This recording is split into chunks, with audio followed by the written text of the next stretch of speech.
el doctor Jean-Pierre Barea. Él es experto en deudas y educación financiera. Por la crisis que se está viviendo a nivel nacional, hay ciertos problemas incluso con entidades bancarias. Por tal razón, vamos a conversar con el experto. Bienvenido a JN Noticias. Muy buenos días. Buenos días, gracias por la invitación. Bien, sí, efectivamente. Para que nos comente, por favor, ¿cuál es la situación ahora de miles y miles de peruanos que de repente tenían cierta posición económica anteriormente, pero tras la pandemia ya no pueden cubrir aquellos gastos que asumieron en cierto momento?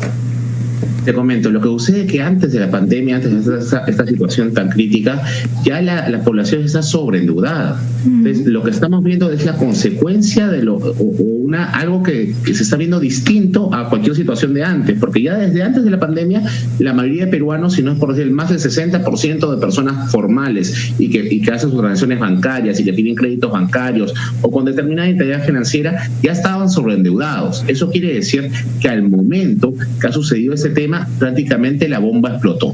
Al decir esto, yo te indico, muchas personas, muchos negocios, no solamente personas naturales, sino personas jurídicas, han caído en el tema de que no pueden trabajar, no pueden, o sea, así tengan su infraestructura, en muchas situaciones ha sido alquilada, no ha salido una norma en la cual, por ejemplo, como vemos el tema de la reprogramación que hubo hace unos meses, de los 3 meses que el Estado solamente los puede inducir a través de la SBS a los bancos, porque nosotros no somos un Estado intervencionista, sino nos regimos por la economía social de mercado, por la producción del 93. Sin embargo, se indujo a eso dando ciertos beneficios tributarios para que los bancos puedan ayudar a la población. Sin embargo, a mí, y en consideración a esta norma que surgió en ese momento, me parece que 3 meses fue muy corto, porque aún seguimos en un estado de emergencia, aún seguimos no en la misma situación cuando comenzó la pandemia. Sin embargo, las cosas se están dando poco a poco, y de esa manera quizás el banco no va a ver, porque obviamente seamos claro, los bancos y las entidades financieras viven del pago de los créditos y los intereses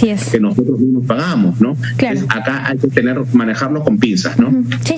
Se han dado diferentes medidas, incluso en el marco de esta situación que están viviendo los peruanos, y nos gustaría que nos comentes algunas de ellas, cuáles son las medidas que ha dado la Superintendencia de Banco y Seguros de nuestro país respecto a los créditos de los usuarios. Lo primero, lo que estaba comentando, el tema de la reprogramación, que se dieron 3 meses en los cuales se suspendía el pago, pero no se suspende, uno no deja de pagar los intereses, y los intereses en algunos casos los bancos los podían hasta subir un poco más. Eso ya dependía de la oferta y la demanda del mercado y de la situación de cada banco. Eso fue lo que sucedió hace 2 meses atrás, que fue el último mes de estos 3 meses que se dieron.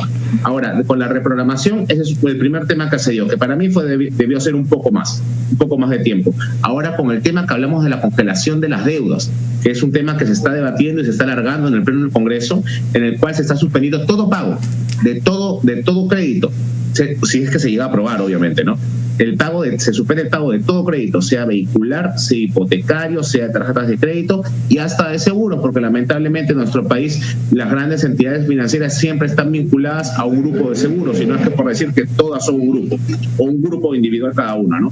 Ahora, el tema que sucede aquí, si se llega a aprobar esta nueva ley, ¿qué va a suceder? Se va a suspender todos los pagos, como te estaba indicando, hasta que se levante el estado de emergencia, y de ahí voy a tener 10 días útiles para que el banco me pueda cobrar a mí. Ahora, si yo ya pedí la reprogramación, digamos, después yo he solicitado de vuelta una facilidad al banco, ahora vamos a hablar más adelante de eso, y aparte voy a pedir el congelamiento, o sea, las cosas no se están haciendo cronológicamente bien. Yo considero que lo primero que se debió dar antes de la reprogramación fue el congelamiento de las deudas y pagarlas después que se levante el estado de emergencia, y dar un plazo considerable, y no como indica la ley, después de 10 días. Pero claro, doctor, ¿qué tan viable es esto? Porque vemos que muchas veces se legisla y finalmente no se puede plasmar en la realidad, porque, digamos, no se puede intervenir en las empresas, en los bancos, o simplemente contraviene a otras normas. ¿Es viable? Exactamente. Nosotros nos regimos por la Constitución de 1993, que es una economía social de mercado. Es decir, el Estado, los privados se van a regir por la oferta y el mercado se va a regir por la oferta y la demanda, y el Estado de manera subsidiaria, es decir, únicamente cuando el privado no puede ingresar ahí porque económicamente no le es viable, el Estado lo va a hacer. En este caso, el Estado no puede obligar a las entidades financieras a regular una tasa de interés, no le puede obligar a dar ciertos programas de beneficio al usuario. A congelar.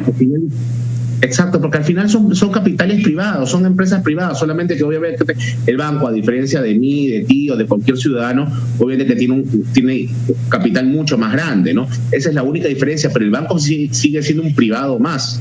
Entonces, acá el Estado no puede intervenir, como por ejemplo, como se ha dado, por ejemplo, en el caso de Venezuela o en otros países, porque nuestro Estado no es intervencionista. Sin embargo, sí puede inducirlo a través del ente regulador, que en este caso es la SBS, a dar ciertas facilidades, pero ¿cómo lo va a inducir? Es decir, ¿cómo lo puede inducir? Me refiero a un tipo de coacción leve, ¿no? ¿Sabes qué? Si tú me apoyas con el tema de la reprogramación, me apoyas con el tema del congelamiento, me apoyas eso, yo te puedo dar ciertos beneficios tributarios como Estado, pero tú, para que, digamos, soltar un poco el tema y que a las personas no las puedas ahorcar, porque realmente la situación está complicada y, digamos, hasta que se pueda dar en tema salud una vacuna o que esto se presente, todavía va a haber tiempo, y si la gente deja de pagar sus créditos, ¿qué va a pasar? El banco los va a emplazar, la gente va a comenzar a sacar sus ahorros, y tú sabes, lamentablemente, el banco trabaja con el 90% del dinero del banco, el capital del banco viene a ser de los ahorristas, y si los ahorristas comienzan a sacar su dinero, el banco comienza a quebrar, y si los bancos grandes comienzan a quebrar, va a crear toda una recesión.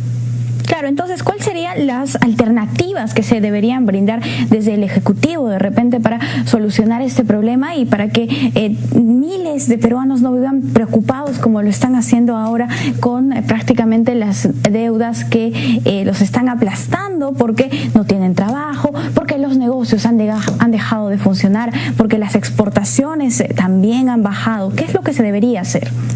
Justamente ha salido un circular hace unos días de la Superintendencia de Banca y Seguro que prácticamente les ordenan los bancos a aceptar las solicitudes de reprogramación, entre varias cosas adicionales para que el tema pueda ir circulando. A ver, te explico. En ese circular se emplaza a todas las entidades financieras reguladas por la SBS a que un plazo máximo de 7 días puedan darle solución a ese cliente.